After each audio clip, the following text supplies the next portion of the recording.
సోదరులందరికీ నమస్కారం అండి. నేను మీ హరీష్. ఈరోజు మనం కుందిర్పి మండలం తెనగల్లు గ్రామంలోని శంకరప్ప తోటలో ఉన్నామండి. ఇది ఈ తోట 1.5 ఎకరాలో సాగు చేసినాడు ఈయన.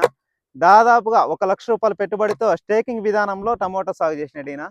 ఈయనైతే చెట్టు ఫస్ట్లో ఏముండలేదండి. తోట అయితే గ్రీన్నెస్ కానీ గ్రోతింగ్ కానీ ఏమైతే ఉండలేదు. సరిగా పూత పిందులు సరిగా పెట్టిండలేదు.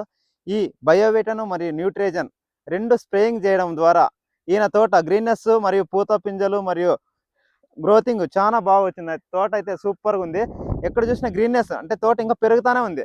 ఈ బయోవిటా అయిన 2 సార్లు డ్రిప్లో వదలడం వల్ల చెట్టు అయితే చాలా గ్రోతింగ్ వచ్చిందండి. Thank you. ఇలాంటి మరిన్ని విషయాలను తెలుసుకునేందుకు మా ఛానల్ని సబ్స్క్రైబ్ చేయండి, షేర్ చేయండి, లైక్ చేయండి, కామెంట్ చేయండి. Thank you friends.